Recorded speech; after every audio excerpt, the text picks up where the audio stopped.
ग़ज़वा उशैरा के ज़िक्र में हम बता चुके हैं कि कुरैश का एक काफ़िला मक्के से शाम जाते हुए नबी सल्लल्लाहु अलैहि वसल्लम की गिरफ्त से बच निकला था। यही काफ़िला जब शाम से पलटकर मक्का वापस आने वाला था तो नबी अलैहिस्सलाम ने तलहा बिन उबैदुल्लाह रज़ियल्लाहु अन्हु और सईद बिन ज़ैद रज़ियल्लाहु अन्हु को उसके हालात का पता लगाने के लिए शुमाल की जानिब रवाना किया। ये दोनों सहाबी मकाम हुरा तक तशरीफ़ ले गए और वहीं ठहरे रहे। जब अबू सुफियान काफ़िला लेकर वहां से गुजरा तो ये निहायत तेज़ रफ्तारी से मदीना पलटे और रसूलुल्लाह सल्लल्लाहु अलैहि वसल्लम को उसकी इत्तला दी। इस काफ़िले में अहले मक्का की बड़ी दौलत थी, यानी 1000 ऊँट थे जिन पर कम से कम 50,000 दीनार 260-62 किलो सोने की मालियत का साजो सामान बार किया हुआ था और उसकी हिफाजत के लिए सिर्फ 40 आदमी थे। अहले मदीना के लिए ये बड़ा ज़रूरी मौका था, जबकि अहले मक्का के लिए इस माले फरावां से महरूमी बड़ी ज़बरदस्त फौजी, सियासी और इक्तिसादी मार की हैसियत रखती थी।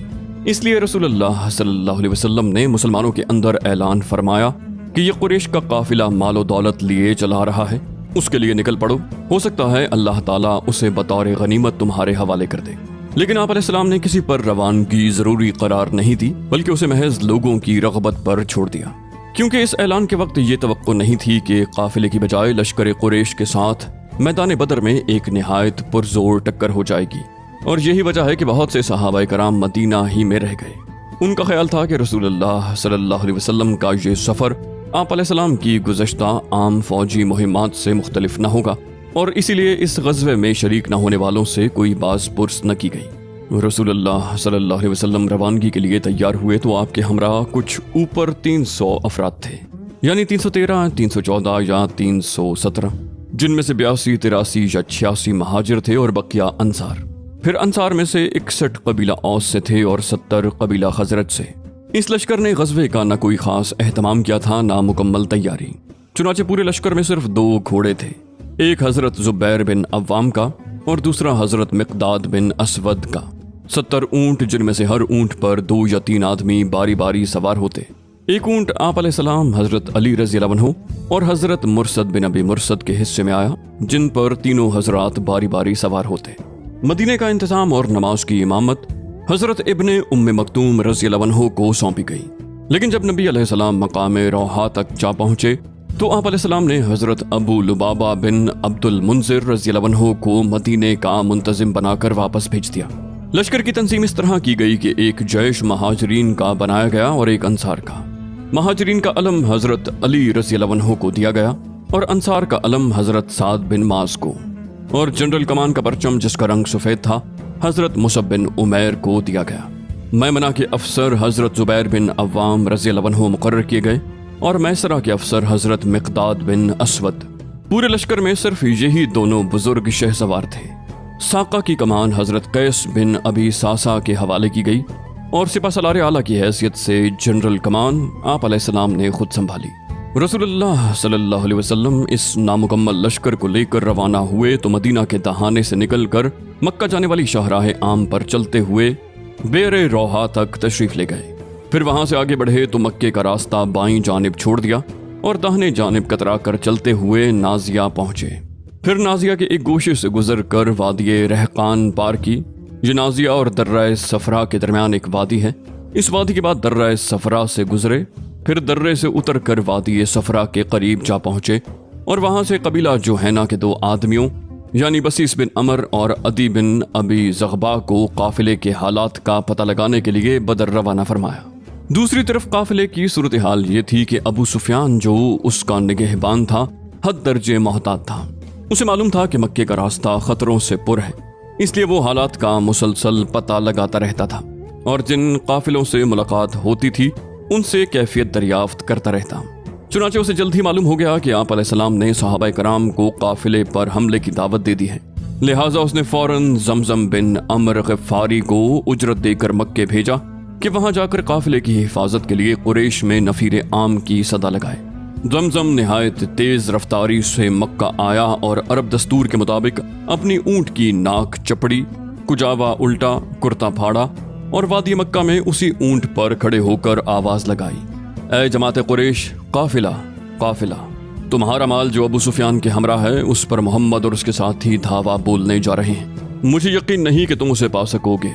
मदद ये आवाज सुनकर लोग हर तरफ से दौड़ पड़े। कहने लगे, मोहम्मद और उसके साथी समझते हैं कि ये काफिला भी इब्ने हदरमी के काफिले जैसा है। जी नहीं, हरगिज नहीं, खुदा की कसम, उन्हें पता चल जाएगा कि हमारा मामला कुछ और है। चुनाचे सारे मक्के में दो ही तरह के लोग थे, या तो आदमी खुद जंग के लिए निकल रहा था या अपनी जगह किसी और को भेज रहा था, और इस तरह गोया सभी निकल पड़े। खुसूसन मुअज़्ज़िज़ीन ने मक्का में से कोई भी पीछे न रहा। सिर्फ अबू लहब ने अपनी जगह अपने एक कर्जदार को भेजा। गिरदोपेश के कबाइल अरब को भी कुरैश ने भर्ती किया और खुद कुरैशी कबाइल में से सिवाय बनु अदी के कोई भी पीछे न रहा। अलबत्ता बनु अदी के किसी भी आदमी ने इस जंग में शिरकत न की। इब्तिदा में मक्की लश्कर की तादाद 1300 थी, जिनके पास 100 घोड़े और 600 जिर्रें थीं। ऊंट कसरत से थे जिनकी ठीक तादाद मालूम न हो सकी। लश्कर का सिपाहसालार अबू जहल बिन हशाम था। कुरैश के 9 मुअज़्ज़िज़ आदमी उसकी रसद के जिम्मेदार थे। एक दिन 9 और एक दिन 10 ऊंट ज़िबाह किए जाते थे। जब मक्की लश्कर रवानगी के लिए तैयार हो गया तो कुरैश को याद आया कि कबाइल बनु बकर से उनकी दुश्मनी और जंग चल रही है। इसलिए उन्हें खतरा महसूस हुआ कि कहीं ये कबाइल पीछे से हमला न कर दें और इस तरह वो दुश्मनों के बीच में न घिर जाएं। करीब था कि ये ख्याल कुरैश को उनके इरादा जंग से रोक दे। लेकिन ऐन उसी वक्त इब्लीस लईन बनु किनाना के सरदार सुराका बिन मालिक की शक्ल में नमूदार हुआ और बोला, मैं भी तुम्हारा रफीक कार हूँ और इस बात की जमानत देता हूँ कि बनु किनाना तुम्हारे पीछे कोई नागवार काम न करेंगे। इस जमानत के बाद अहले मक्का अपने घरों से निकल पड़े और जैसा कि अल्लाह का इरशाद है, इतराते हुए, लोगों को अपनी शान दिखाते हुए और अल्लाह की राह से रोकते हुए। जैसा कि रसूल अल्लाह का इरशाद है, अपनी धार और हथियार लेकर अल्लाह से खार खाते हुए और उसके रसूल सल्लल्लाहु अलैहि वसल्लम से खार खाते हुए, जोशे इंतकाम से चूर और जज्बा हमियत और गैज़ गज़ब से मखमूर, इस पर कचकचाए हुए कि रसूल अल्लाह सल्लल्लाहु अलैहि वसल्लम और आप अलैहिस्सलाम के सहाबा ने अहले मक्का के काफिलों पर आंख उठाने की जुर्रत कैसे की। बहरहाल ये निहायत तेज़ रफ्तारी से शुमाल के रुख पर बदर की जानिब चले जा रहे थे कि वादी उस्फान और कुदैद से गुजर कर जोहफा पहुंचे तो अबू सुफियान का एक नया पैगाम मौसूल हुआ, जिसमें कहा गया था कि आप लोग अपने काफिले, अपने आदमियों और अपने अम्वाल की हिफाजत की गरज से निकले हैं और चूंकि अल्लाह ने उन सबको बचा लिया है, लिहाजा अब वापस चले जाएं। अबू सुफियान के बच निकलने की तफसील ये है कि वो शाम से कारवानी शाहरा पर चला तो आ रहा था, लेकिन मुसलसल चौकन्ना और बेदार था। उसने अपनी फराहमी इत्तलात की कोशिशें भी दो चंद कर रखी थीं। जब वो बदर के करीब पहुंचा तो खुद काफिले से आगे जाकर मुजदी बिन अमर से मुलाकात की और उससे लश्कर मदीना की बाबत दरियाफ्त किया। मुजदी ने कहा, मैंने कोई खिलाफ मामूल आदमी तो नहीं देखा, अलबत्ता 2 सवार देखे जिन्होंने टीले के पास अपने जानवर बिठाए, फिर अपने मशकीज़े में पानी भर कर चले गए। अबू सुफियान लपक कर वहां पहुंचा और उनकी ऊंट की मेंगनियां उठाकर तोड़ी तो उसमें खजूर की गुठली बरामद हुई। अबू सुफियान ने कहा, खुदा की कसम, ये यशरब का चारा है। उसके बाद वो तेजी से काफिले की तरफ पलटा और उसे मगरिब की तरफ मोड़कर उसका रुख साहिल की तरफ कर दिया और बदर से गुजरने वाली कारवानी शाहरा को बाएं हाथ छोड़ दिया। इस तरह काफिले को मदनी लश्कर के कब्जे में जाने से बचा लिया और फौरन ही मक्की लश्कर को अपने बच निकलने की इत्तला देते हुए उसे वापस जाने का पैगाम दिया, जो उसे जोहफा में मौसूल हुआ। ये पैगाम सुनकर मक्की लश्कर ने चाहा कि वापस चला जाए, लेकिन कुरैश का तागूत अकबर अबू जहल खड़ा हो गया और निहायत किब्र गुरूर से बोला, खुदा की कसम, हम वापस ना होंगे, यहाँ तक कि बदर जाकर वहाँ 3 रोज कयाम करेंगे और इस दौरान ऊंट ज़िबाह करेंगे, लोगों को खाना खिलाएंगे और शराब पिलाएंगे, लौंडियाँ हमारे लिए गाने गाएंगी और सारा अरब हमारा और हमारे सफर व इज्तिमा का हाल सुनेगा और इस तरह हमेशा के लिए उन पर हमारी धाक बैठ जाएगी। लेकिन अखनस बिन शुरैक ने यही मशवरा दिया कि वापस चले चलो, मगर लोगों ने उसकी बात न मानी, इसलिए वो बनु ज़हरा के लोगों को साथ लेकर वापस हो गया, क्योंकि वो बनु ज़हरा का हलीफ और उस लश्कर में उनका सरदार था। बनु ज़हरा की कुल तादाद कोई 300 थी। उनका कोई भी आदमी जंग बदर में हाजिर न हुआ। बाद में बनु ज़हरा अखनस बिन शुरैक की राय पर हद दर्जे शादा और फरहा थे और उनके अंदर उसकी ताज़ीम व इताअत हमेशा बरकरार रही। बनु ज़हरा के अलावा बनु हाशिम ने भी चाहा कि वापस चले जाएं, लेकिन अबू जहल ने बड़ी सख्ती की और कहा कि जब तक हम वापस ना होंगे ये गिरोह हमसे अलग न होने पाए। गरज लश्कर ने अपना सफर जारी रखा। बनु ज़हरा की वापसी के बाद अब उसकी तादाद 1000 रह गई थी और उसका रुख बदर की जानिब था। बदर के करीब पहुंचकर उसने एक टीले के पीछे पड़ाव डाला। यह टीला वादी बदर के हुदूद पर जुनूबी दहाने के पास वाक़ है। ادھر مدینے کے ذرائع اطلاعات نے رسول اللہ صلی اللہ علیہ وسلم کو، جبکہ ابھی آپ علیہ السلام راستے میں ہی تھے اور وادی زعفران سے گزر رہے تھے، قافلے اور لشکر دونوں کے متعلق اطلاعات فراہم کی۔ آپ علیہ السلام نے ان اطلاعات کا گہرائی سے جائزہ لینے کے بعد یقین کر لیا کہ اب ایک خونریز ٹکراؤ کا وقت آ گیا ہے، اور ایک ایسا اقدام ناگزیر ہے جو شجاعت و بصالت اور جرت اور جسارت پر مبنی ہو، کیونکہ یہ بات قطعی تھی کہ اگر مکی لشکر کو اس علاقے میں یوں ہی دندناتا ہوا پھرنے دیا جاتا تو اس سے قریش کی فوجی ساکھ کو بڑی قوت پہنچ جاتی اور ان کی سیاسی بالادستی کا دائرہ دور تک پھیل جاتا، مسلمانوں کی آواز دب کر کمزور ہو جاتی، اور اس کے بعد اسلامی دعوت کو ایک بے روح ڈھانچہ سمجھ کر اس علاقے کا ہر کس و ناقص جو اپنے سینے میں اسلام کے خلاف کینہ و عداوت رکھتا تھا شر پر آمادہ ہو جاتا۔ پھر ان سب باتوں کے علاوہ آخر اس کی کیا ضمانت تھی کہ مکی لشکر مدینے کی جانب پیش قدمی نہیں کرے گا اور اس مارکے کو مدینہ کی چہار دیواری تک منتقل کر کے مسلمانوں کو ان کے گھروں میں گھس کر تباہ کرنے کی جرت اور کوشش نہیں کرے گا۔ جی ہاں، اگر مدنی لشکر کی جانب سے ذرا بھی گریز کیا جاتا تو یہ سب کچھ ممکن تھا، اور اگر ایسا نہ بھی ہوتا تو مسلمانوں کی ہیبت و شہرت پر تو بہرحال اس کا نہایت برا اثر پڑتا۔ حالات کی اس اچانک اور پرخطر تبدیلی کے پیش نظر رسول اللہ صلی اللہ علیہ وسلم نے ایک اعلیٰ فوجی مجلس شورا منعقد کی، جس میں درپیش صورتحال کا تذکرہ فرمایا اور کمانڈروں اور عام فوجیوں سے تبادلہ خیالات کیا۔ اس موقع پر ایک گروہ خونریز ٹکراؤ کا نام سن کر کانپ اٹھا اور اس کا دل لرزنے اور دھڑکنے لگا۔ اسی گروہ کے متعلق اللہ تعالیٰ کا ارشاد ہے، جیسا کہ تجھے تیرے رب نے تیرے گھر سے حق کے ساتھ نکالا اور مومنین کا ایک گروہ ناگوار سمجھ رہا تھا، وہ تجھ سے حق کے بارے میں اس کے واضح ہو چکنے کے بعد جھگڑا کر رہے تھے، گویا وہ آنکھوں دیکھتے موت کی طرف ہانکے جا رہے ہیں۔ لیکن جہاں تک قائدین لشکر کا تعلق ہے تو حضرت ابو بکر رضی اللہ عنہ اٹھے اور انہوں نے نہایت اچھی بات کہی، پھر عمر بن خطاب رضی اللہ عنہ اٹھے اور انہوں نے بھی نہایت عمدہ بات کہی، پھر مقداد بن عمر رضی اللہ عنہ اٹھے اور عرض پرداز ہوئے، اے اللہ کے رسول، اللہ تعالیٰ نے آپ کو جو راہ دکھائی ہے اس پر رواں دواں رہیے، ہم آپ علیہ السلام کے ساتھ ہیں، خدا کی قسم ہم آپ سے وہ بات نہیں کہیں گے جو بنی اسرائیل نے موسیٰ علیہ السلام سے کہی تھی، جیسا کہ ارشاد ہے، تم اور تمہارا رب جاؤ اور لڑو، ہم یہیں بیٹھے ہیں، بلکہ ہم یہ کہیں گے کہ آپ اور آپ علیہ السلام کے پروردگار چلیں اور لڑیں، ہم بھی آپ علیہ السلام کے ساتھ ساتھ لڑیں گے، اس ذات کی قسم جس نے آپ علیہ السلام کو حق کے ساتھ مبعوث فرمایا ہے، اگر آپ علیہ السلام ہم کو بر کے غماد تک لے چلیں تو ہم راستے والوں سے لڑتے بھڑتے آپ علیہ السلام کے ساتھ وہاں بھی جائیں گے۔ رسول اللہ صلی اللہ علیہ وسلم نے ان کے حق میں کلمہ خیر ارشاد فرمایا اور دعا دی۔ یہ تینوں کمانڈر مہاجرین سے تھے جن کی تعداد لشکر میں کم تھی۔ رسول اللہ صلی اللہ علیہ وسلم کی خواہش تھی کہ انصار کی رائے معلوم کریں، کیونکہ وہی لشکر میں اکثریت رکھتے تھے اور مارکے کا اصل بوجھ انہی کے شانوں پر پڑنے والا تھا، حالانکہ بیعت عقبہ کی روح سے ان پر لازم نہ تھا کہ مدینے سے باہر نکل کر جنگ کریں، اس لیے آپ نے مذکورہ تینوں حضرات کی باتیں سننے کے بعد فرمایا، لوگوں مجھے مشورہ دو۔ مقصود انصار تھے، اور یہ بات انصار کے کمانڈر اور علم بردار سعد بن معاذ رضی اللہ عنہ نے بھانپ لی۔ چنانچہ انہوں نے عرض کیا کہ باخدا ایسا معلوم ہوتا ہے کہ اے اللہ کے رسول، آپ کا روئے سخن ہماری طرف ہے۔ آپ علیہ السلام نے فرمایا ہاں۔ انہوں نے کہا ہم تو آپ علیہ السلام پر ایمان لائے ہیں، آپ کی تصدیق کی ہے اور یہ گواہی دی ہے کہ آپ جو کچھ لے کر آئے ہیں سب حق ہے، اور اس پر ہم نے آپ کو اپنی سماع و طاعت کا عہد و میثاق دیا ہے، لہٰذا اے اللہ کے رسول، آپ کا جو ارادہ ہے اس کے لیے پیش قدمی فرمائیے۔ اس ذات کی قسم جس نے آپ علیہ السلام کو حق کے ساتھ مبعوث فرمایا ہے، اگر آپ علیہ السلام ہمیں ساتھ لے کر اس سمندر میں کود جانا چاہیں تو ہم اس میں بھی آپ علیہ السلام کے ساتھ کود پڑیں گے، ہمارا ایک آدمی بھی پیچھے نہ رہے گا، ہمیں قطعاً کوئی ہچکچاہٹ نہیں کہ کل آپ علیہ السلام ہمارے ساتھ دشمن سے ٹکرا جائیں، ہم جنگ میں پامرد اور لڑنے میں جواں مرد ہیں، اور ممکن ہے اللہ آپ علیہ السلام کو ہمارا وہ جوہر دکھلائے جس سے آپ علیہ السلام کی آنکھیں ٹھنڈی ہو جائیں، بس آپ علیہ السلام ہمیں ہمراہ لے کر چلیں، اللہ برکت دے گا۔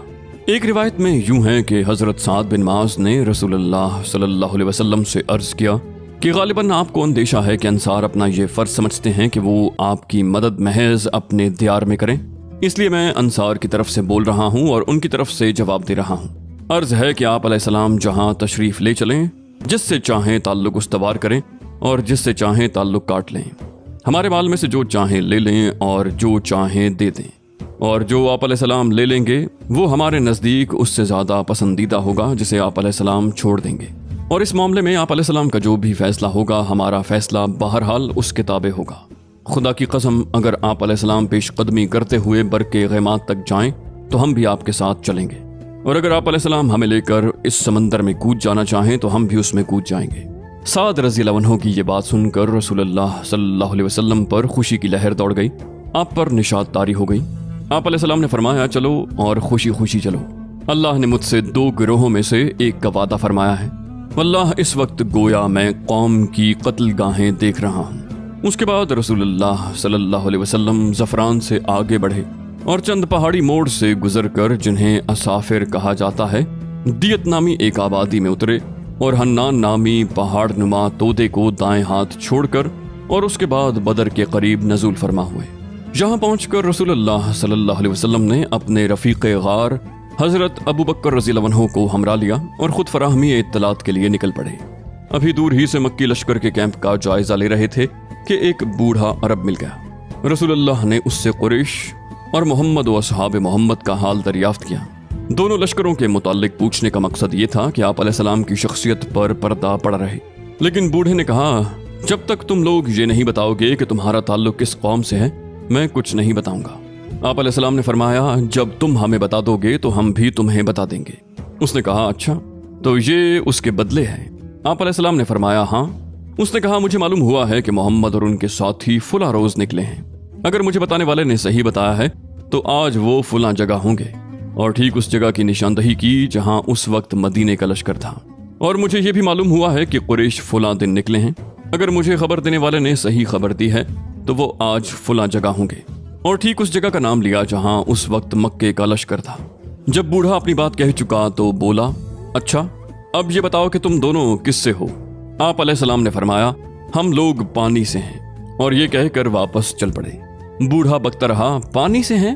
کیا عراق کے پانی سے ہیں؟ اسی روز شام کو آپ نے دشمن کے حالات کا پتہ لگانے کے لیے نئے سرے سے ایک جاسوسی دستہ روانہ فرمایا۔ اس کارروائی کے لیے مہاجرین کے 3 قائد علی بن ابی طالب، زبیر بن عوام اور سعد بن ابی وقاص رضی اللہ عنہم صحابہ کرام کی ایک جماعت کے ہمراہ روانہ ہوئے۔ یہ لوگ سیدھے بدر کے چشمے پر پہنچے، وہاں 2 غلام مکی لشکر کے لیے پانی بھر رہے تھے، انہیں گرفتار کر لیا اور رسول اللہ صلی اللہ علیہ وسلم کی خدمت میں حاضر کیا۔ اس وقت آپ علیہ السلام نماز پڑھ رہے تھے۔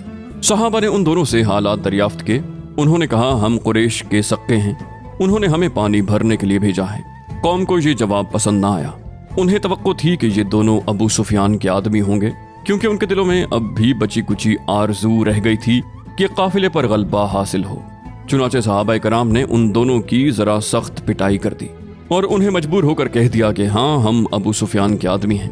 اس کے بعد مارنے والوں نے ہاتھ روک لیا۔ رسول اللہ صلی اللہ علیہ وسلم نماز سے فارغ ہوئے تو ناراضی سے فرمایا جب ان دونوں نے صحیح بات بتائی تو آپ لوگوں نے پٹائی کر دی، اور جب جھوٹ کہا تو چھوڑ دیا۔ خدا کی قسم ان دونوں نے صحیح کہا تھا کہ یہ قریش کے آدمی ہیں۔ اس کے بعد آپ نے ان دونوں غلاموں سے فرمایا اچھا مجھے قریش کے متعلق بتاؤ۔ انہوں نے کہا یہ ٹیلا جو وادی کے آخری دہانے پر دکھائی دے رہا ہے قریش اسی کے پیچھے ہیں۔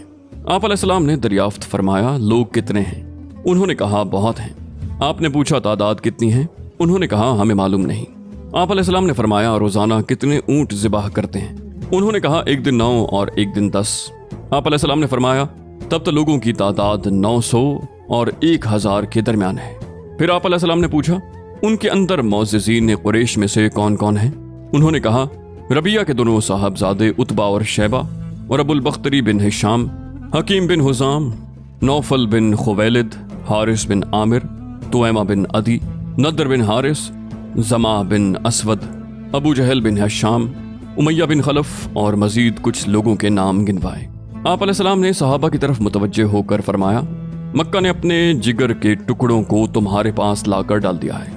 اللہ عز و جل نے اسی رات ایک بارش نازل فرمائی جو مشرکین پر موسلا دھار برسی اور ان کی پیش قدمی میں رکاوٹ بن گئی، لیکن مسلمانوں پر پھوار بن کر برسی اور انہیں پاک کر دیا، شیطان کی گندگی دور کر دی اور زمین کو ہموار کر دیا۔ اس کی وجہ سے ریت میں سختی آ گئی اور قدم ٹکنے کے لائق ہو گئے، قیام خوشگوار ہو گیا اور دل مضبوط ہو گئے۔